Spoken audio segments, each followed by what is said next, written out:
வேலூரில் திமுக எம்பி கதிரானந்த் மற்றும் திமுக நிர்வாகி பூஞ்சோலை சீனிவாசன் வீட்டில் அமலாக்கத்துறை அதிகாரிகள் சோதனை மேற்கொண்டனர்.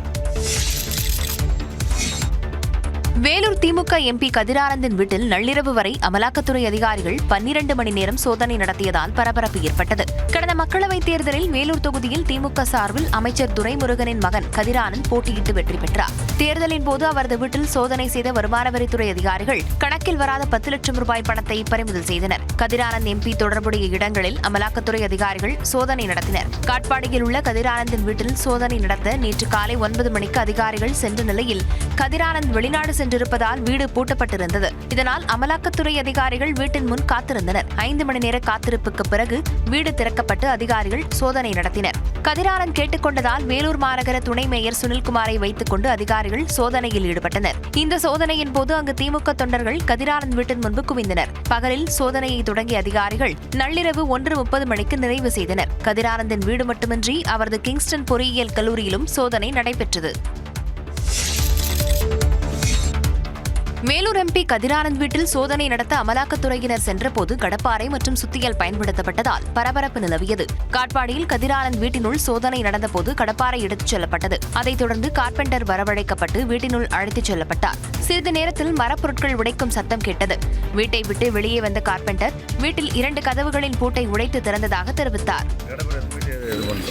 அந்த டோர்ல எத்தனை டோர் ஓபன் பண்ணீங்க? 2 டோர்.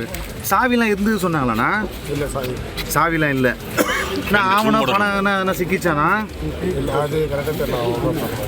திமுக நிர்வாகி பூஞ்சோலை சீனிவாசனின் 2 வீடுகளில் சுமார் 8 மணி நேரம் நடந்த சோதனையில் 20 லட்சம் ரூபாய்க்கு மேல் பணமும் ஆவணங்களும் எடுத்துச் சென்றதாக தகவல் வெளியாகியுள்ளது. கதிரானந்துக்கு சொந்தமான இடங்களிலிருந்தும் சில ஆவணங்களை அதிகாரிகள் எடுத்துச் சென்றதாக கூறப்படுகிறது. ஆனால் கதிரானந்த் வீட்டில் ஆவணங்கள் ஏதும் எடுத்துச் செல்லப்படவில்லை என்று வேலூர் மாநகர துணை மேயர் சுனில்குமார் தெரிவித்தார். பழைய விசாரணை தான்.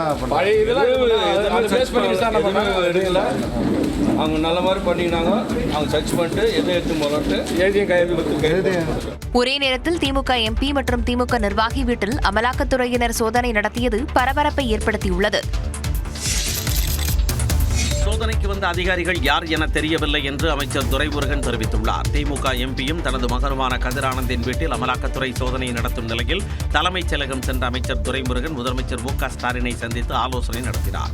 இதனிடையே சென்னையில் உள்ள வீட்டில் வழக்கறிஞர்களுடன் அமைச்சர் துரைமுருகன் ஆலோசனை நடத்தினார். பின்னர் செய்தியாளர்களை சந்தித்த அவர் சோதனைக்கு வந்தவர்கள் யார் என தெரியவில்லை என கூறினார்.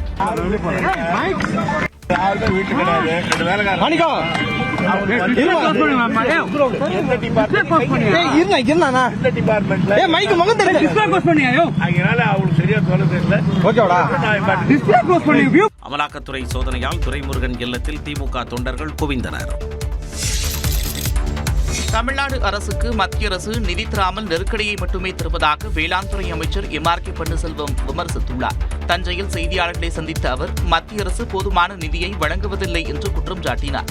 ஒன்றிய அரசு கொடுக்கின்ற நிதி சரியாக கொடுக்காவிட்டாலும் தமிழக அரசு தன்னை பொறுப்பேற்று அவர் கொடுக்கின்றார்கள்.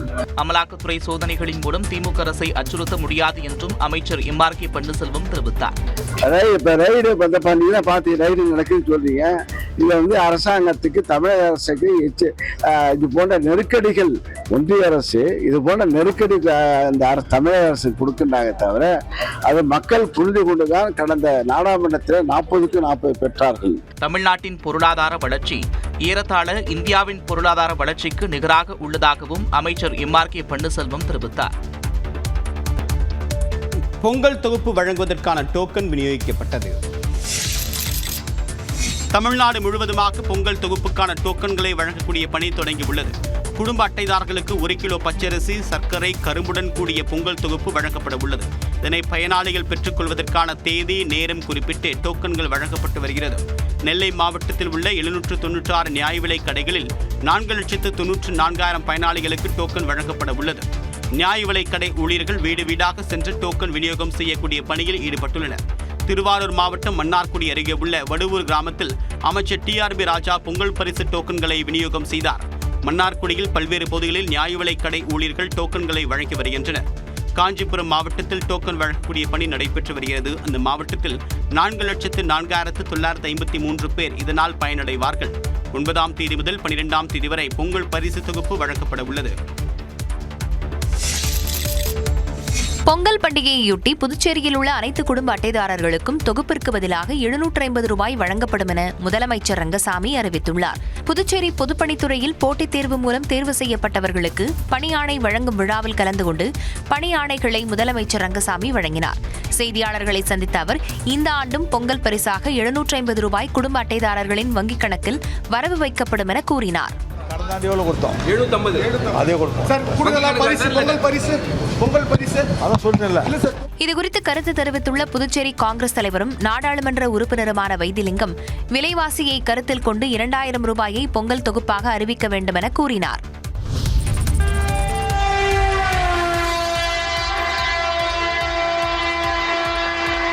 பொங்கல் பண்டிகையொட்டி திருச்சி, திருநெல்வேலி, கன்னியாகுமரி உள்ளிட்ட 5 ஊர்களுக்கு சிறப்பு ரயில்கள் இயக்கப்படும் என தெற்கு ரயில்வே அறிவித்துள்ளது. சென்னை தாம்பரத்தில் இருந்து ஜனவரி 13ஆம் தேதி இரவு 10:30 மணிக்கு புறப்படும் சிறப்பு ரயிலானது மறுநாள் நண்பகல் 12:30 மணிக்கு கன்னியாகுமரியை சென்றடைகிறது. அதேபோல் தாம்பரத்தில் இருந்து ராமநாதபுரத்திற்கு ஜனவரி 11, 13, 18 ஆகிய தேதிகளில் சிறப்பு ரயில் இயக்கப்படுகிறது. தாம்பரத்தில் இருந்து 11ஆம் தேதி மாலை 5 மணிக்கு புறப்படும் இந்த ரயில் மறுநாள் அதிகாலை 5:15 மணிக்கு ராமநாதபுரம் சென்றடைகிறது. தாம்பரத்தில் இருந்து திருநெல்வேலிக்கு ஜனவரி 13, 20, 27 ஆகிய தேதிகளில் சிறப்பு ரயில்கள் இயக்கப்படுகின்றன. இந்த சிறப்பு ரயிலானது தாம்பரத்தில் இருந்து பிற்பகல் 3:30 மணிக்கு புறப்பட்டு மறுநாள் அதிகாலை 4:55 மணிக்கு திருநெல்வேலி சென்றடைகிறது. இதேபோல் சென்னை, தாம்பரம், திருச்சி இடையே இன்று மற்றும் நாளை பின்னர் 10, 11, 12, 13, 17, 18, 19 ஆகிய தேதிகளிலும் ஜன் சதாப்தி என பெயரிடப்பட்ட சூப்பர் ஃபாஸ்ட் சிறப்பு ரயில் இயக்கப்படுகிறது. திருச்சியில் இருந்து காலை 5:35 மணிக்கு புறப்படும் சிறப்பு ரயில் மதியம் 12:30 மணிக்கு தாம்பரத்தை சென்றடைகிறது. மறுமார்க்கத்தில் தாம்பரத்தில் இருந்து மதியம் 3:30 மணிக்கு புறப்படும் சிறப்பு ரயில் திருச்சியை நள்ளிரவு 11:35 மணிக்கு சென்றடையும் என அறிவிக்கப்பட்டுள்ளது. இதேபோல் சென்னை சென்ட்ரல் ரயில் நிலையத்தில் இருந்து நாகர்கோவிலுக்கு வரும் ஜனவரி 12, 19 ஆகிய தேதிகளில் சிறப்பு ரயில்கள் இயக்கப்பட உள்ளன. சென்ட்ரலில் இருந்து இரவு 11:30 மணிக்கு புறப்படும் இந்த சிறப்பு ரயில் மறுநாள் மதியம் 1 மணிக்கு நாகர்கோவிலை சென்றடைகிறது. இந்த ஆண்டில் தமிழ்நாட்டின் முதல் ஜல்லிக்கட்டு போட்டி புதுக்கோட்டை மாவட்டம் தச்சங்குறிச்சியில் இன்று நடைபெறுகிறது. தமிழ்நாட்டில் அதிகப்படியான வாடிவாசலை கொண்ட மாவட்டமான புதுக்கோட்டையில் ஒவ்வொரு ஆண்டும் முதல் ஜல்லிக்கட்டு போட்டி தச்சங்குறிச்சியில் நடத்தப்படுவது வழக்கம். அதன்படி நிகழாண்டு ஜல்லிக்கட்டு நடத்துவதற்கு அனுமதி அளிக்குமாறு நிகழ்ச்சி ஏற்பாட்டாளர்கள் அரசுக்கு கோரிக்கை மனுவை அளித்தனர். ஜல்லிக்கட்டு நடத்த அனுமதி கிடைக்கும் என்ற நம்பிக்கையில் வாடிவாசல், கேலரிகள், தடுப்புகள் அமைத்தல் உள்ளிட்ட பணிகளில் ஜல்லிக்கட்டு குழுவினர் ஈடுபட்டனர். இந்நிலையில் ஜல்லிக்கட்டு நடத்த அனுமதி அளித்து அரசு அரசாணை வெளியிட்டுள்ளது. இதையடுத்து இன்று தச்சங்குறிச்சியில் இந்த ஆண்டுக்கான தமிழ்நாட்டின் முதல் ஜல்லிக்கட்டு போட்டி சிறப்பாக நடைபெறவுள்ளது. காலை 8 மணி முதல் மாலை 3 மணி வரை போட்டியை நடத்த மாவட்ட நிர்வாகம் சார்பில் அனுமதி வழங்கப்பட்டுள்ளது. சுமார் 500க்கும் மேற்பட்ட காளைகளும் 250க்கும் மேற்பட்ட மாடுபிடி வீரர்களுக்கு டோக்கன் ஆன்லைன் மூலமாக வழங்கப்பட்டுள்ளது.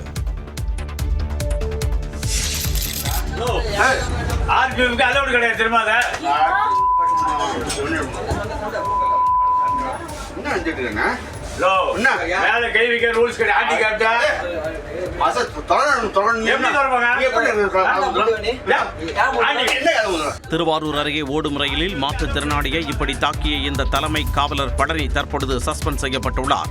திருவாரூர் மாவட்டம் தென்கோவனூரைச் சேர்ந்த கருணாநிதி என்ற மாற்றுத்திறனாளி மன்னார்குடியில் இருந்து சென்னை செல்லும் ரயிலில் மாற்றுத்திறனாளிக்கான பெட்டியில் பயணித்தார். அப்போது கொரடாச்சேரி ரயில் நிலையத்தில் 3 பேர் அந்த பெட்டியின் கதவை தட்டினர். ஆனால் அந்த பெட்டி திறக்கப்படவில்லை என்று கூறப்படுகிறது. இதனையடுத்து அந்த 3 பேரும் திருவாரூர் ரயில் நிலையத்தில் ரயில் நின்றபோது மீண்டும் அந்த பெட்டியின் கதவை தட்டினர். அப்போது கதவை திறந்த கருணாநிதி என்ற மாற்றுத்திறனாளியை 3 பேரில் ஒருவர் சரமாரியாக தாக்கினார். RPF போலீசார் என்று சொல்லியும் கதவை ஏன் திறக்கவில்லை என்று கூறி கன்னத்திலேயே அறைந்தார்.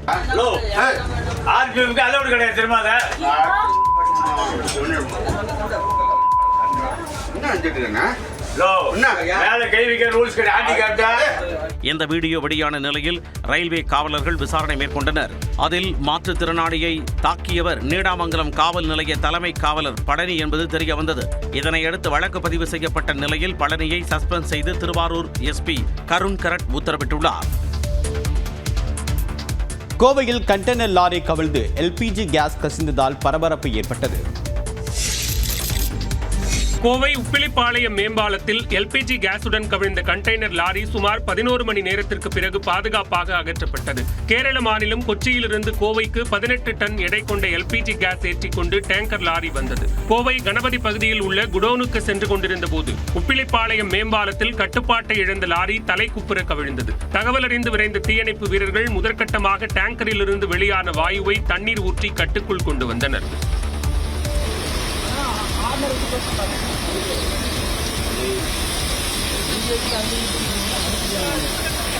கிரேன் உதவியுடன் எல்பிஜி கேஸ் இருந்த கண்டெய்னர் லாரியை நீண்ட நேர போராட்டத்திற்கு பின்னர் பேரிடர் மீட்பு படையினர் தூக்கி நிறுத்தினர்.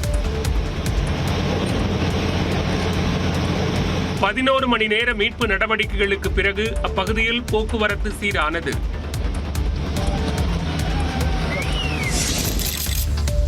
கோயம்புத்தூர் உப்பிலிப்பாளையத்தில் லாரி கவிழ்ந்த இடத்திலிருந்து 500 மீட்டர் தொலைவிற்குள் உள்ள அனைத்து பள்ளிகளுக்கும் மாவட்ட ஆட்சியர் கிராந்திகுமார் பாடி விடுமுறை அறிவித்தார். இங்கே எந்த ஒரு ஃபயர் ஆக்சிடென்ட் ஆகாமல் முன்னெச்சரிக்கை ஏற்பாடு எடுத்திருக்காங்க. இதில் இமீடியட் சேலஞ்சஸ் நம்ம பார்த்தோம்னா இதில் உள்ள கேஸ் இருக்கிறதுனால அது உடனடியாக நம்ம கிரெயின் வச்சு இது அப்லிஃப்ட் பண்ண முடியல. அதுலேயும் ஒரு சின்ன லீக் இருக்கிறதுனால முதல் எஃபர்ட் அந்த லீக் அரெஸ்ட் பண்ணுறதுக்கான எஃபர்ட் எடுக்கப்பட்டது. இந்நிலையில் லாரியிலிருந்து டேங்கருக்கு சென்ற கம்பி பழுதானதால் விபத்து நேர்ந்ததாக ஓட்டுநர் தெரிவித்தார். வண்டிக்கும் டேங்க்கும் உள்ள கனெக்ஷன் கட் ஆனதுனால தனியாக பிடிங்கிருச்சு சார்.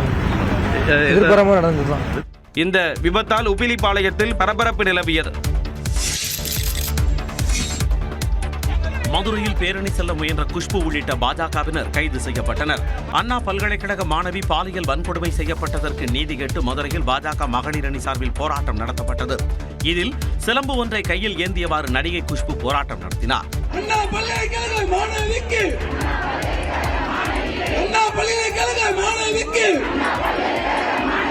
நீதி வேண்டும், நீதி வேண்டும். அப்போது தொண்டர்கள் முன்னிலையில் பேசிய குஷ்பு பெண்களுக்கு சுயமரியாதை சொல்லிக் கொடுத்தவர் கருணாநிதி என்று கூறியதும் அவரது மைக் டக்கென ஆஃப் ஆனது. பெண்களுக்கு சுயமரியாதை சொல்லிக் கொடுத்தவர் டாக்டர் கலைஞர் அவர்கள். அவர் குடும்பத்திலிருந்து வந்தவங்கள நீங்களா?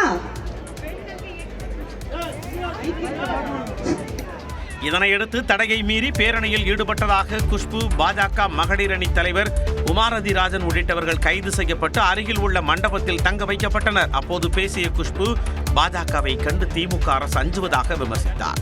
இன்னைக்கு திராவிட முன்னேற்ற கழகம் பாஜக பார்த்து ஒரு பயத்திலே தான் உட்கார்ந்துட்டு இருக்கு. அடுத்த நாள் காலையில என்னத்தான் இவங்க அப்படியே எங்களை பார்த்துட்டு பேச போறாங்க, கேள்வி கேட்க போறாங்கன்னா அந்த பயத்துல தான் இருக்காங்க. நியாயம் கிடைக்கும் வரை தங்களது போராட்டம் தொடரும் எனவும் குஷ்பு தெரிவித்தார்.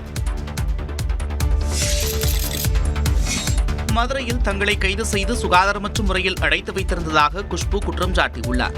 மதுரையில் பேரணி செல்ல முயன்ற குஷ்பு உள்ளிட்ட பாஜகவினர் கைது செய்யப்பட்டனர். இந்நிலையில் கைதான குஷ்பு உள்ளிட்ட பாஜக நிர்வாகிகள் ஆட்டு மந்தை அடைத்து வைக்கப்படும் மண்டபத்தில் அடைக்கப்பட்டதாக குற்றச்சாட்டு எழுந்தது. சுகாதாரமற்ற இடத்திலிருந்து வேறு இடத்திற்கு மாற்றக் கோரி பாஜகவினர் போராட்டம் நடத்தினர்.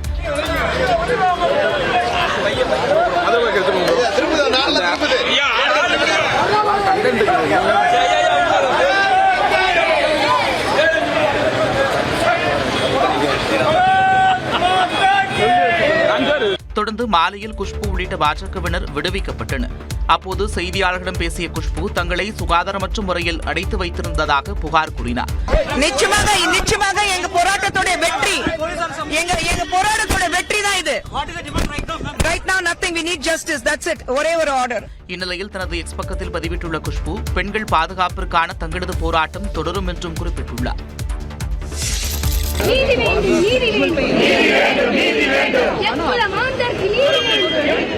அண்ணா பல்கலைக்கழக மாணவி வன்கொடுமை சம்பவத்தை கண்டித்து மதுரையில் பாஜக நடத்திய போராட்டத்தில் கண்ணகி வேடமணிந்து கையில் சிலம்பு ஏந்தி ஒருவர் போராடிய காட்சிகள் தாங்கியவை. மதுரையில் இருந்து சென்னை நோக்கி பேரணி நடத்த பாஜக மகளிர் அணியினர் திட்டமிட்டிருந்தனர். இதற்கு காவல்துறையினர் அனுமதி மறுத்த நிலையில் சிம்மக்கல்லில் பாஜகவினர் குவிந்தனர். செல்லாத்தம்மன் கோவில் முன்பு கூடிய பெண்கள் உரலில் மிளகாய் இடித்து நூதன முறையில் தங்களது எதிர்ப்பை தெரிவித்தனர்.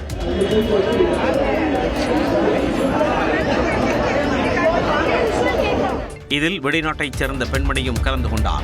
As I said, I support the protest, definitely. Women should be together and empower and call the authorities against all bad events like rape, of course. அதனைத் தொடர்ந்து பாதிக்கப்பட்ட பெண்ணுக்கு நீதி வேண்டி முழக்கங்கள் எழுப்பியும் பதாகைகளை ஏந்தியும் போராட்டத்தில் ஈடுபட்டனர்.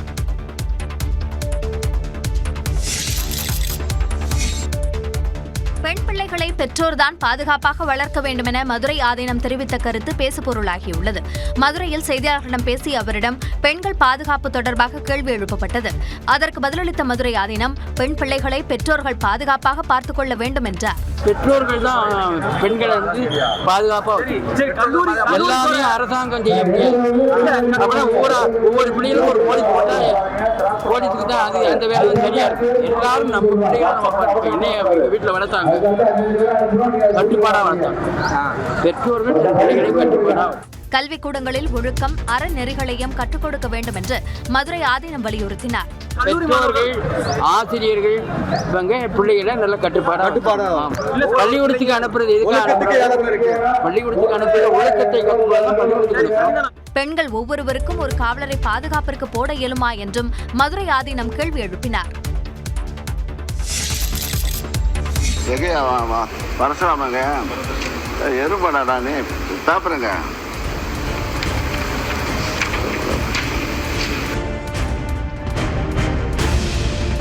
தஞ்சையில் நடைபெற்ற நிகழ்ச்சியில் பொது மேடையில் தனது உதவியாளரை அமைச்சர் எம்.ஆர்.கே. பன்னீர்செல்வம் திட்டியதால் சலசலப்பு ஏற்பட்டது.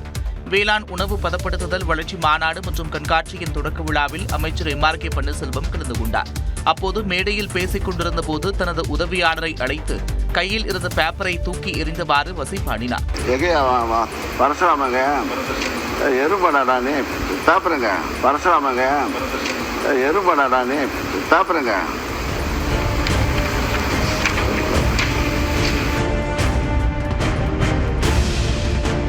இந்த காட்சி சமூக ஊடகங்களில் வெளியாகி விமர்சனத்திற்கு உள்ளாகி இருக்கிறது.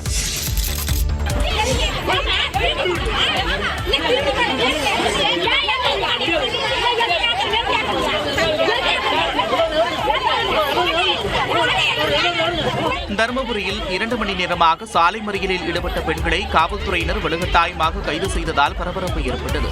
தருமபுரி நகராட்சியுடன் தடங்கம் கிராம ஊராட்சியை இணைக்க பொதுமக்கள் எதிர்ப்பு தெரிவித்துள்ளனர். தேசிய ஊரக வேலை உறுதி திட்டம் பறிபோகும் என்பதால் நகராட்சியுடன் இணைக்கும் முடிவை கைவிடக் கோரி தடங்கம் ஊராட்சி மன்ற அலுவலகத்தை 200க்கும் மேற்பட்ட பெண்கள் முற்றுகையிட்டு போராட்டம் நடத்தினர். வருவாய் அதிகாரிகள் மற்றும் காவலர்கள் பேச்சுவார்த்தை நடத்தியும் பெண்கள் ஏற்காமல் சுமார் 2 மணி நேரமாக சாலை மறியலில் ஈடுபட்டதால் போக்குவரத்து பாதிக்கப்பட்டது. இதனையடுத்து அவர்களை காவல்துறையினர் வலுக்கட்டாயமாக கைது செய்ய முயன்றதால் தள்ளுமுள்ளு ஏற்பட்டதில் சில பெண்கள் காயமடைந்தனர்.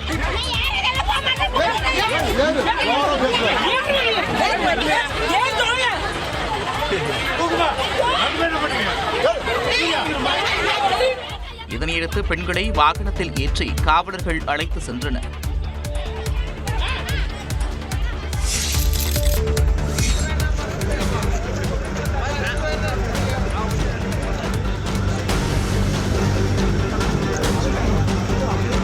திருக்கோவிலூர் அருகே மின்கம்பம் மீது மோதி பேருந்து கவிழ்ந்ததில் மேல்மருவத்தூர் ஆதிபராசக்தி கோயிலுக்கு சென்று திரும்பிய பக்தர்கள் 25 பேர் காயமடைந்தனர். கள்ளக்குறிச்சி மாவட்டம் சங்கராபுரத்தைச் சேர்ந்த 50க்கும் மேற்பட்ட பக்தர்கள் பேருந்து மூலம் மேல்மருவத்தூர் ஆதிபராசக்தி கோயிலுக்கு சென்றனர். அங்கு சாமி தரிசனம் செய்துவிட்டு மீண்டும் சங்கராபுரம் திரும்பிக் கொண்டிருந்த போது பேருந்து ஓட்டுநர் தூக்க கலக்கத்தில் இருந்ததாக கூறப்படுகிறது. திருக்கோவிலூர் அருந்தங்குடி கிராமம் அருகே பேருந்து வந்தபோது சாலையோரம் இருந்த மின்கம்பம் மீது மோதி அருகிலிருந்த பள்ளத்தில் கவிழ்ந்தது. இதில் பேருந்தில் பயணித்த 25 பக்தர்கள் பலத்த காயமடைந்தனர். அப்பகுதி மக்கள் அவர்களை மீட்டு கள்ளக்குறிச்சி அரசு மருத்துவமனைக்கு அனுப்பி வைத்தனர். இந்தியாவில் சிறுவர்கள் சமூக வலைதளங்களில் கணக்கு தொடங்க பெற்றோரின் ஒப்புதலை கட்டாயமாக்க மத்திய அரசு முடிவு செய்துள்ளது. இந்தியாவில் 18 வயதிற்கு கீழ் உள்ள சிறாரை பாதுகாக்கும் வகையில் புதிய டிஜிட்டல் தனிநபர் தரவு பாதுகாப்பு சட்ட விதிகளின் வரைவை மத்திய அரசு வெளியிட்டுள்ளது. இதன்படி சிறாருக்கு சமூக வலைதள கணக்குகள் தேவைப்பட்டால் அவர்களின் பெற்றோரின் ஒப்புதல் அவசியமாகும். இந்தியாவில் டிஜிட்டல் தனிநபர் தரவுகள் பாதுகாப்பு சட்டம் 2023ஆம் ஆண்டு ஆகஸ்ட் 8ஆம் தேதி நாடாளுமன்றத்தில் நிறைவேற்றப்பட்டது. 16 மாதங்களாக சட்டம் கிடப்பில் போடப்பட்ட நிலையில் சட்ட திருத்தம் தொடர்பான வரைவு விதிகளை மத்திய அரசு வெள்ளிக்கிழமை வெளியிட்டுள்ளது. இதன்படி சிறார் சமூக வலைதளங்களில் கணக்கு வைத்துக் அவர்களின் பெற்றோரின் ஒப்புதல் கட்டாயமாகிறது. வரும் பிப்ரவரி 18ஆம் தேதிக்குள் இது தொடர்பாக பொதுமக்கள் தங்கள் கருத்துக்களை MyGov என்ற இணையதளத்தில் தெரிவிக்கலாம் என்று மத்திய அரசு தெரிவித்துள்ளது.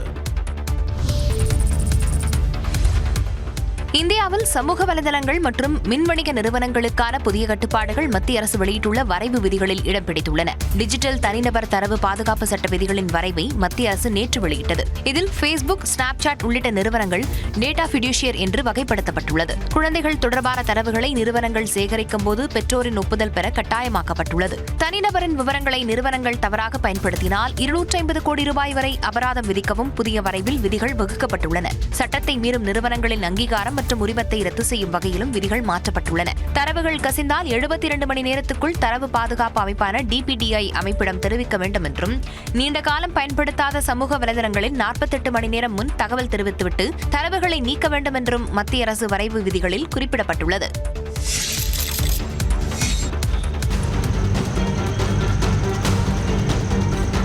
கர்நாடக மாநிலம் தும்கூர் மாவட்டத்தில் புகார் அளிக்க வந்த பெண்ணுக்கு பாலியல் தொல்லை கொடுத்த DSP பணியிடை நீக்கம் செய்யப்பட்டு கைது செய்யப்பட்டுள்ளார். தும்கூர் மாவட்டத்தின் மதுகிரி காவல்துறை துணை கண்காணிப்பாளராக பணியாற்றி வருபவர் ராமச்சந்திரப்பா.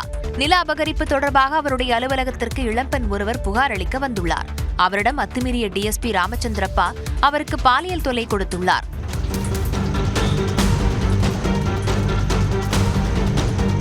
இளம்பெண்ணிடம் DSP பாலியல் சீண்டலில் ஈடுபட்ட இந்த வீடியோ வெளியாகி அதிர்ச்சியை ஏற்படுத்திய நிலையில் ராமச்சந்திரப்பா பணியிடை நீக்கம் செய்யப்பட்டு கைது செய்யப்பட்டுள்ளார்.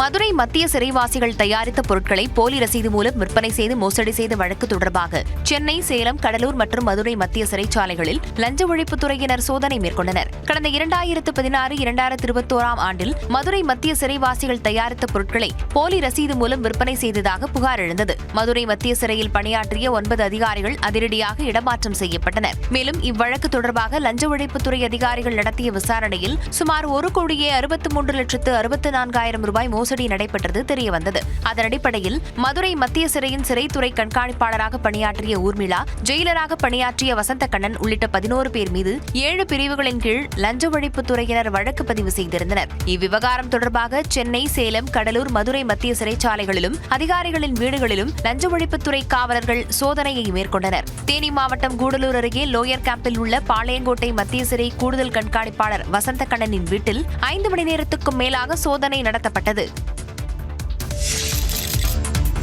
வரத்து குறைவால் தென்காசி மாவட்டத்தில் 1 கிலோ தேங்காய் 70 ரூபாய்க்கு விற்பனை செய்யப்பட்டு புதிய உச்சத்தை தொட்டுள்ளது. தென்காசி மாவட்டத்தில் நெல், வாழை சாகுபடிக்கு அடுத்தபடியாக தென்னை சாகுபடி அதிக அளவில் உள்ளது. இங்கிருந்து நெல்லை, விருதுநகர், மதுரை உள்ளிட்ட மாவட்டங்களுக்கு விற்பனைக்கு கொண்டு செல்லப்படுகிறது. தற்போது வரத்து குறைவால் தேங்காயின் விலை தென்னை மர உயரத்திற்கு உச்சம் தொட்டுள்ளது.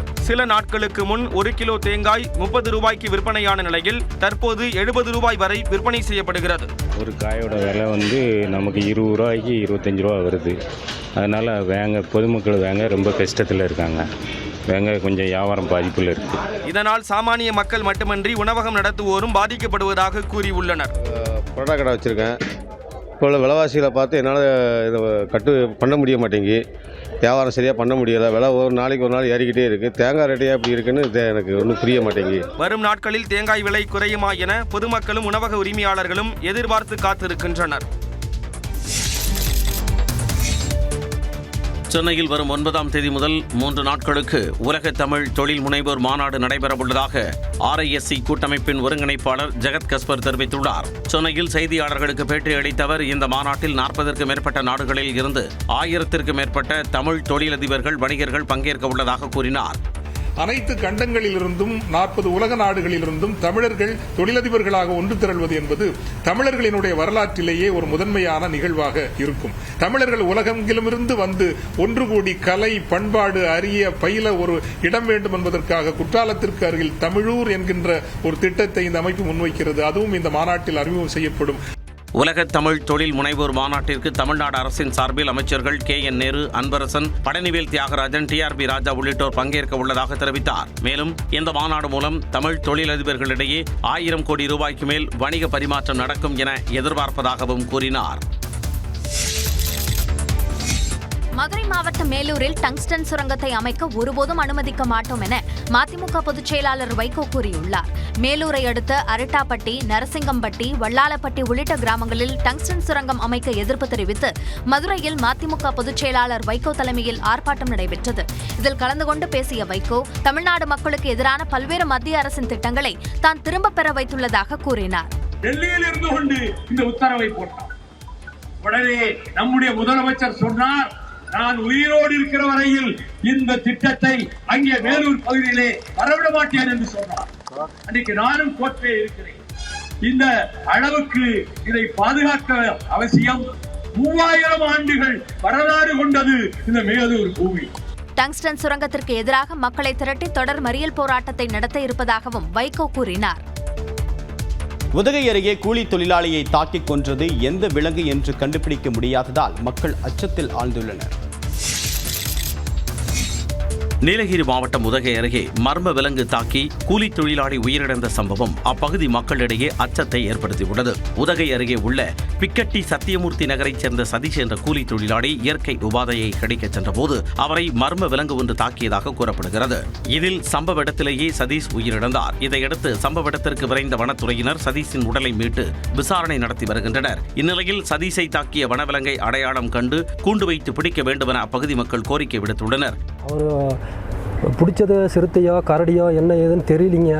அதுக்கு தக்க நடவடிக்கை எடுத்து அதை கூண்டோட பிடிச்சி அந்த கிராமத்தில் இருக்கிறவங்க சரி சுற்று வட்டாரத்தில் கிராமத்துக்காரங்களுக்கு எந்த பிரச்சனை இல்லாமல் எதுவும் நடக்காத மாதிரி கண்டிப்பாக நடவடிக்கை எடுத்து ஆகணும். கடந்த 2 மாதமாக அப்பகுதியில் கரடிகள் நடமாட்டம் இருந்ததாகவும் அது குறித்து வனத்துறையினரிடம் புகார் அளித்தும் நடவடிக்கை எடுக்கவில்லை என அப்பகுதி மக்கள் வேதனை தெரிவித்தனர். சட்டப்பேரவை தேர்தலுக்கு முன்னதாக கட்சியை பலப்படுத்தும் வகையில் பனையூர் அலுவலகத்தில் 3வது நாளாக மாவட்ட செயலாளர்களுடன் பாமக தலைவர் அன்புமணி ராமதாஸ் ஆலோசனை நடத்தினார். பாமக இளைஞரணி தலைவராக முகுந்தன் நியமிக்கப்பட்டது தொடர்பாக அக்கட்சி பொதுக்குழு கூட்டத்தில் ராமதாஸ் மற்றும் அன்புமணி இடையே மேடையிலேயே வாக்குவாதம் ஏற்பட்டது. அப்போது பனையூரில் புதிதாக அலுவலகம் தொடங்கியுள்ளதாகவும் இனி அங்கு வந்து தன்னை சந்திக்கலாம் என்றும் அன்புமணி கூறியிருந்தார். பின்னர் ராமதாஸ் மற்றும் அன்புமணி இடையே பேச்சுவார்த்தை நடந்த நிலையில் சமரசம் ஏற்பட்டுவிட்டதாக ராமதாஸ் கூறியிருந்தார். இந்நிலையில் டிசம்பர் 31ஆம் தேதி தைலாபுரத்திற்கு பதிலாக சென்னை ஈசிஆரில் உள்ள பனையூர் புதிய அலுவலகத்தில் மாவட்ட செயலாளர்களை அன்புமணி ராமதாஸ் சந்தித்தார். அதைத் தொடர்ந்து 2ஆம் தேதியும் மாவட்ட செயலாளர்களை சந்தித்த அன்புமணி 3வது நாளாக வெள்ளிக்கிழமையும் ஆலோசனை நடத்தினார். அப்போது டெல்டா மாவட்டங்களைச் சேர்ந்த செயலாளர்களை சந்தித்து கருத்துக்களை கேட்டறிந்தார். இதுவரை செங்கல்பட்டு, காஞ்சிபுரம், திருவள்ளூர், கிருஷ்ணகிரி, வேலூர், திருவண்ணாமலை உள்ளிட்ட மாவட்ட செயலாளர்களுடன் ஆலோசனை நடத்தியுள்ள அன்புமணி பாமக ரீதியில் உள்ள 110 மாவட்ட செயலாளர்களையும் சந்தித்த பின்னர் துடிப்பாக செயல்படாதவர்களை நீக்க திட்டமிட்டுள்ளதாக கூறப்படுகிறது.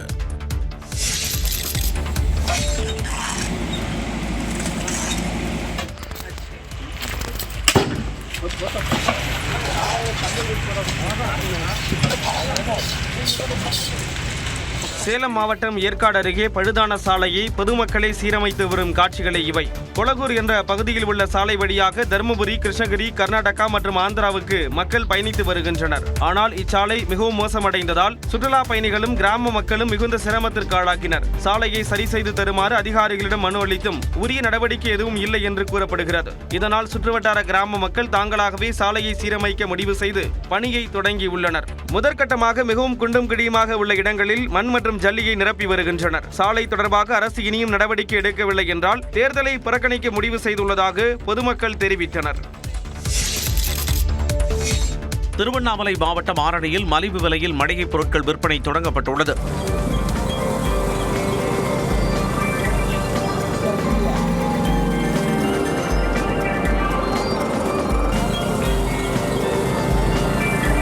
மத்திய அரசின் தேசிய கூட்டுறவு நுகர்வோர் கூட்டமைப்பு சார்பில் மலிவு விலையில் மளிகைப் பொருட்கள் பொதுமக்களுக்கு விற்பனை செய்யப்படுகிறது. வீதி வீதியாக பொதுமக்களை தேடிச் சென்று மளிகைப் பொருட்கள் விற்பனை செய்யப்படும் நிலையில் இந்த திட்டத்தை தேசிய கூட்டுறவு நுகர்வோர் கூட்டமைப்பு அதிகாரி ரோஹித் கொடியசைத்து தொடங்கி வைத்தார். பச்சரிசி, புழுங்கல் அரிசி, கோதுமை மாவு, கடலை மாவு, ரவா உள்ளிட்ட அத்தியாவசிய பொருட்கள் வாகனங்களில் கொண்டு செல்லப்பட்டு பொதுமக்களுக்கு விற்பனை செய்யப்படுகிறது.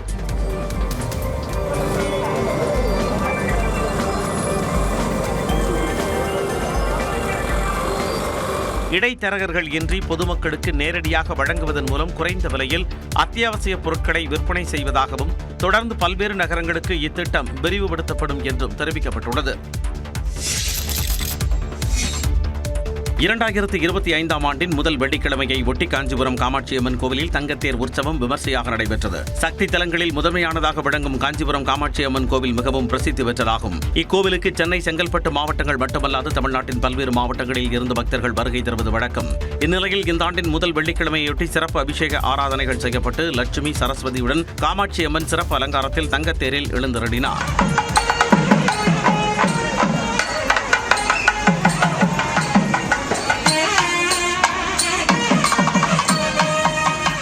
முன்னதாக தமிழ்நாடு முதலமைச்சர் மு.க. ஸ்டாலினின் மனைவி துர்கா ஸ்டாலின் காமாட்சி அம்மன் கோவிலில் சாமி தரிசனம் செய்தார். அவருக்கு கோவில் நிர்வாகம் சார்பில் குங்குமம், மாலை பிரசாதமாக வழங்கப்பட்டது.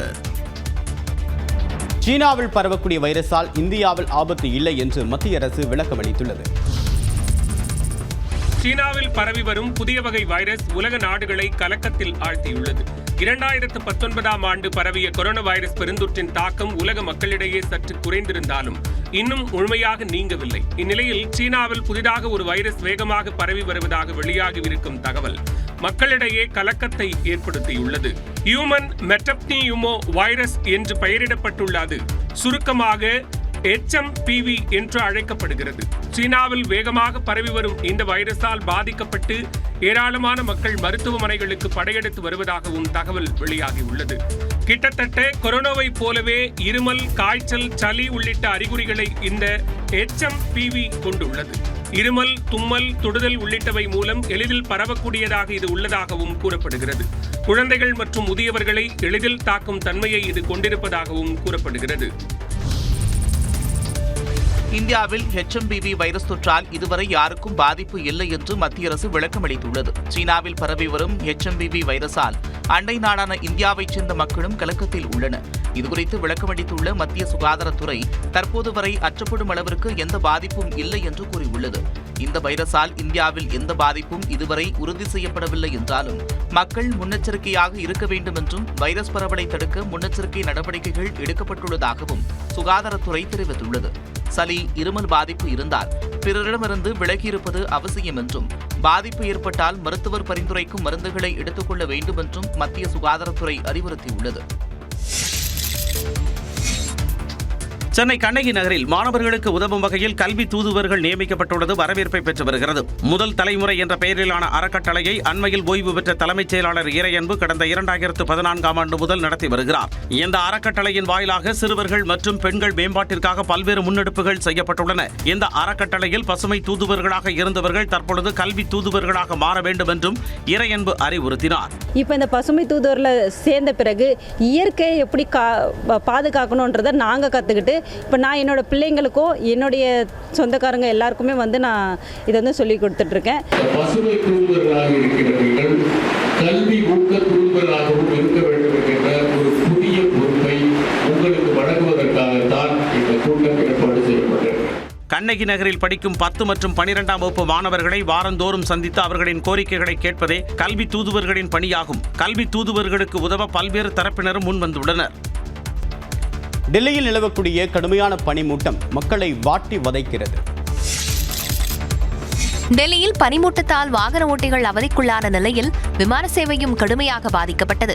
டெல்லியில் கடந்த சில நாட்களாக கடும் பனிமூட்டம் நிலவி வருகிறது. இதனால் மக்களின் இயல்பு வாழ்க்கை பாதிக்கப்பட்டுள்ளது. இன்றும் டெல்லியில் பல்வேறு இடங்களில் கடும் பனிமூட்டம் காரணமாக வாகன ஓட்டிகள் மிகவும் சிரமத்திற்குள்ளாகினர். எதிரே வாகனங்கள் வருவது தெரியாத அளவுக்கு பனிமூட்டம் சாலையை ஆக்கிரமித்திருந்தது.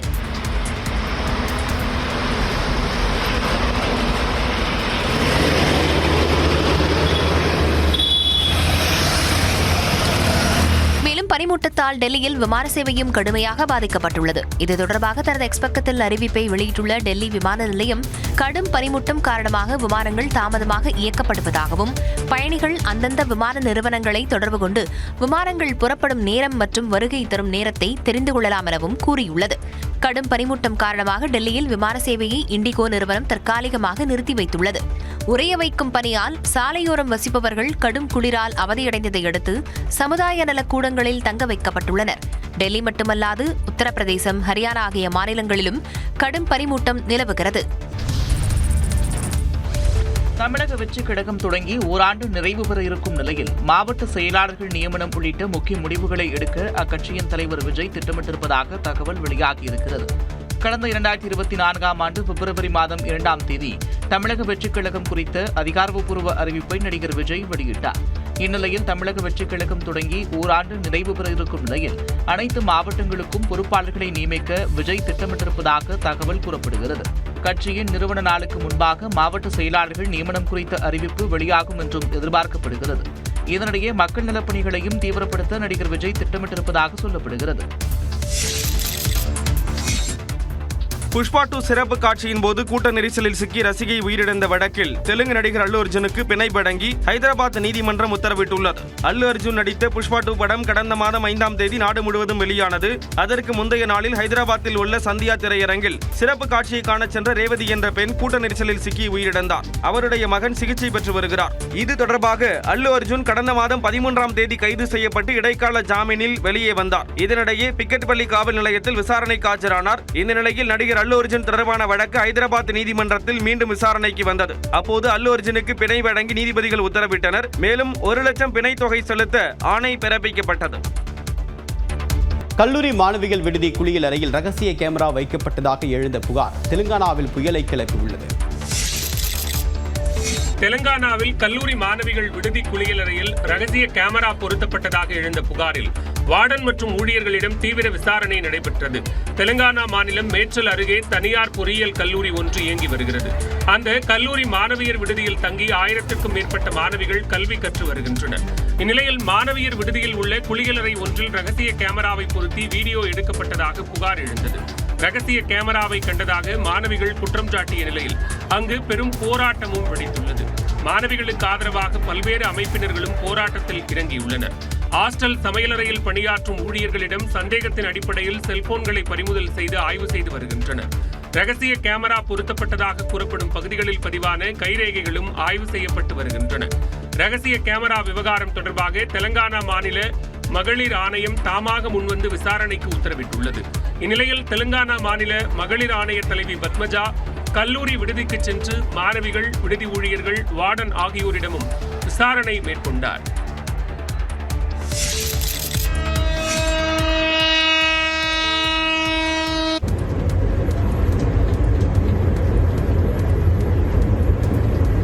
இப்படி டம்ளரில் வைக்கப்பட்டுள்ள நீர் கீழே சிதறாத அளவிற்கு சொகுசாக செல்வது ஏதோ வெளிநாட்டு ரயில் என்று நினைக்க வேண்டாம். நம்ம ஊர் வந்தே பாரத் ஸ்லீப்பர் ரயில் தான்.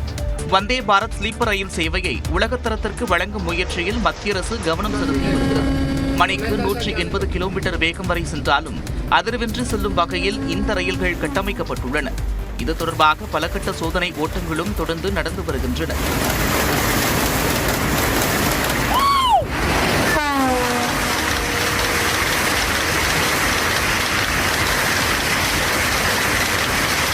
நெடுந்தொலைவு பயணம் செய்வோர் அலுப்பின்றி செல்ல பலவித சொகுசு வசதிகளுடன் வந்தே பாரத் ஸ்லீப்பர் ரயில்கள் தயாராகியுள்ளது. தானியங்கி கதவுகள், சொகுசான இருக்கைகள், வைஃபை வசதியுடன் விமானத்தை போன்று உட்கட்டமைப்பு வசதிகளும் அமைக்கப்பட்டுள்ளதாக தெரிவிக்கப்பட்டுள்ளது.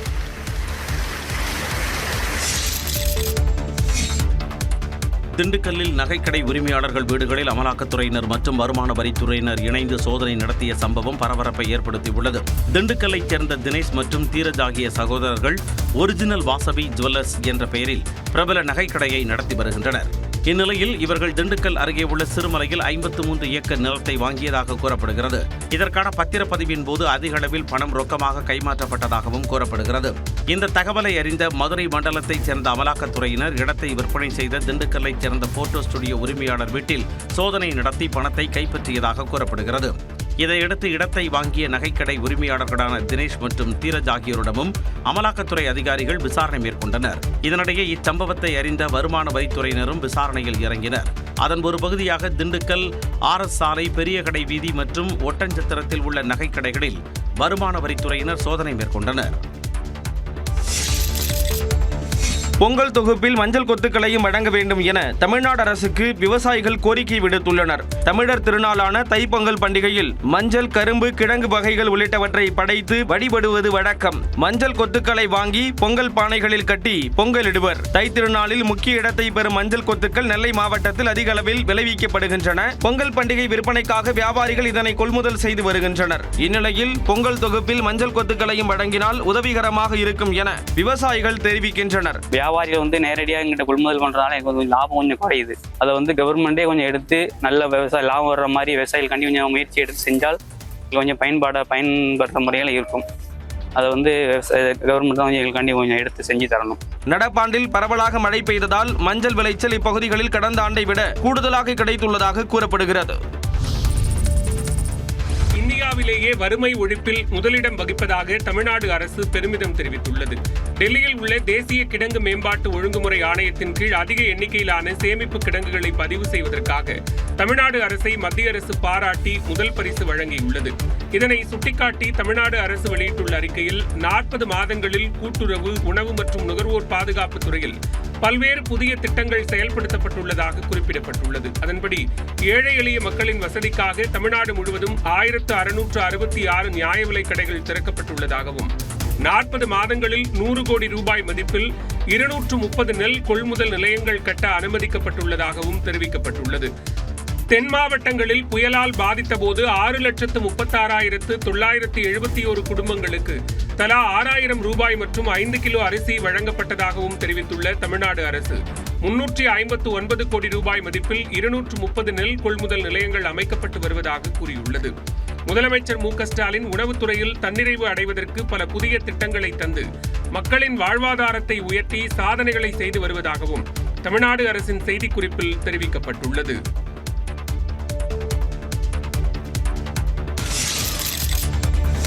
பத்தாண்டுகளாக டெல்லி பேராபத்தில் சிக்கியிருப்பதாக ஆம் ஆத்மி அரசை பிரதமர் மோடி கடுமையாக விமர்சித்திருக்கிறார். தலைநகர் டெல்லியில் முடிவு பெற்ற வளர்ச்சித் திட்டங்களை பிரதமர் மோடி தொடங்கி வைத்தார்.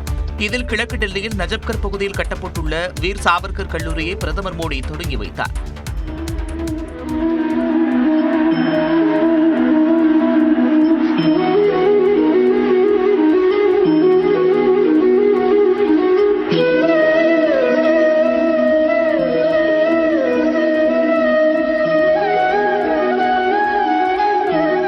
அதனைத் தொடர்ந்து டெல்லி பல்கலைக்கழகத்தில் 600 கோடி ரூபாய் மதிப்பிலான 3 திட்டங்களை பிரதமர் மோடி தொடங்கி வைத்தார்.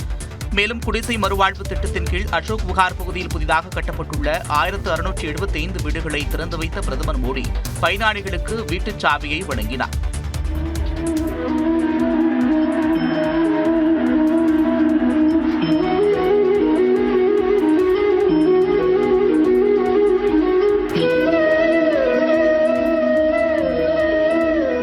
இதனையடுத்து பேசிய பிரதமர் மோடி மதுபான கொள்கை முறைகேடு, காற்று மாசுவுக்கு எதிரான நடவடிக்கை, பள்ளிக் கல்வித்துறை என பல்வேறு துறைகளில் ஆம் ஆத்மி ஊழல் செய்திருப்பதாக குற்றம் சாட்டினார்.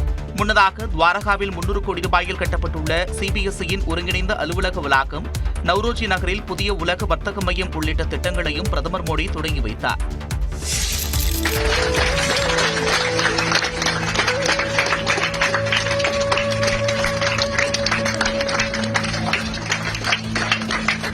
டெல்லி எய்ம்ஸ் மருத்துவமனையின் பணி ஓய்வு நாளில் மருத்துவர் ஒருவர் கண்ணீர் மல்க பெரியாவிடை பெற்ற காட்சிகள்தான் இவை. டெல்லி எய்ம்ஸ் மருத்துவமனையில் கண் மருத்துவராக பணியாற்றி வந்தவர் ஜீவன் சிங் தியார். மருத்துவத்துறையில் சுமார் 46 ஆண்டு காலம் பணியாற்றி வந்த அவர் தற்போது ஓய்வு பெற்றுள்ளார். இந்நிலையில் பணி ஓய்வு நாளில் அவரை சக மருத்துவர்கள் கைகளை தட்டி ஆரவாரத்துடன் நிகழ்ச்சியுடனும் வழியனுப்பி வைத்தனர். மருத்துவ உடையில் இருந்த ஜீவன் சிங் மிகவும் உருக்கத்துடன் கண்ணீர் மல்க பணி ஓய்வு பெற்றார்.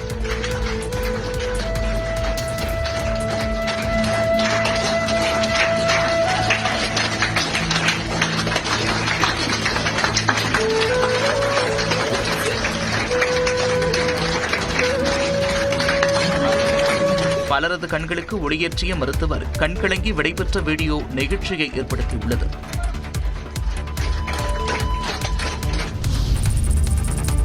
சபரிமலையில் விமான நிலையம் அமைக்க 3 லட்சத்துக்கும் அதிகமான மரங்கள் வெட்டப்படும் என கணக்கிடப்பட்டுள்ளது. கேரளாவில் உள்ள உலக புகழ்பெற்ற சபரிமலை ஐயப்பன் கோயிலுக்கு தரிசனம் செய்ய வரும் பக்தர்களின் எண்ணிக்கை தொடர்ந்து அதிகரித்து வருகிறது. சபரிமலையில் விமான நிலையம் அமைக்க வேண்டும் என நெடுங்காலமாகவே கோரிக்கைகள் இருந்து வருகின்றன. இந்நிலையில் சபரிமலையில் சர்வதேச கிரீன்ஃபீல்டு விமான நிலையம் 2569 ஏக்கரில் அமைக்கப்பட உள்ளது. இந்த பணிகள் குறித்து வெளியிடப்பட்டுள்ள ஆய்வறிக்கையில் மொத்தம் 3.4 லட்சத்துக்கும் அதிகமான மரங்கள் வெட்டப்பட வேண்டியிருக்கும் என கணக்கிடப்பட்டுள்ளது. அவற்றில் 3.3 லட்சம் ரப்பர் மரங்கள் மற்றும் 2492 தேக்கு மரங்கள் கணக்கிடப்பட்டுள்ளன.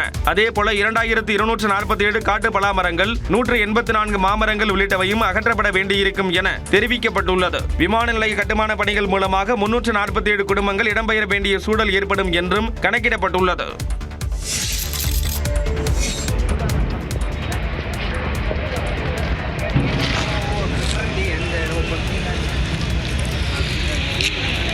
தெலங்கானாவில் தெலங்கானாவில் ரசாயன கிடங்கில் ஏற்பட்ட பயங்கர தீ விபத்தில்தான் இப்படி தீ பரவி எறிந்தது. தெலங்கானா மாநிலம் மேச்சல் அருகேயுள்ள தொழிற்பேட்டையில் தொழிற்சாலை ஒன்று இயங்கி வருகிறது.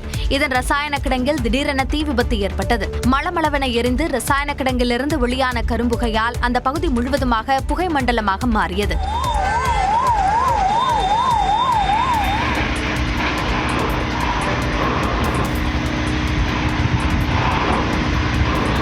ரசாயன கரும்புகையால் ஆலை தொழிலாளர்கள் மற்றும் பொதுமக்கள் கடும் அவதிக்கு ஆளாகினர். தகவல் அறிந்து வந்த தீயணைப்பு படையினர் தீயை போராடி அணைத்த நிலையில் விபத்திற்கான காரணம் பற்றி விசாரணை நடைபெற்று வருகிறது.